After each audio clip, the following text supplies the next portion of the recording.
sponge cake je dah siap dah.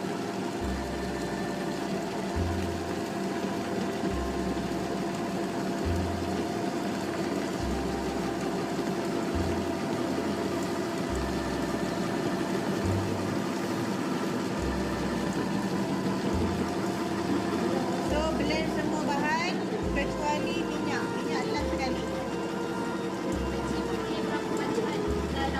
Kalau yang ni pakai mixer ni ke ataupun pakai mixer? Ini boleh 3. Kalau 7 liter lah. Dia akan kembang lagi. Tapi saya boleh, tapi kena pakai yang besar sikit. Tapi kalau saya lah, saya tak suka bancuh banyak-banyak sebab dia akan mengaruhi tekstur, dia akan lari juga.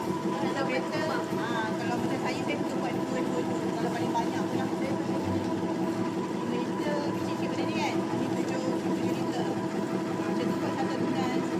Tapi kita tahu dia punya konsistensi dia macam mana. Kalau mixer yang dekat bawah tu 10 liter tak sesuai untuk kek tau sebenarnya. Yang mana? Untuk roti yang kat bawah tu. Oh, ya. 10 liter. Yang berat tu. Tak, dia oven besar juga, tapi itu saya suka pakai dia untuk roti. Boleh pakai kek tapi dia akan lari juga.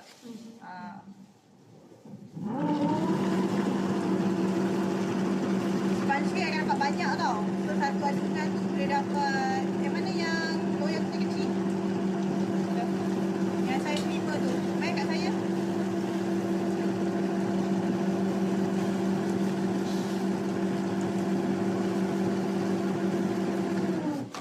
Untuk mixer korang buat satu adunan je tau, sebab mixer tak berapa kuat macam ni stand mixer, so takut nanti lengoh korang nak pegang. Dah. Yang kecil.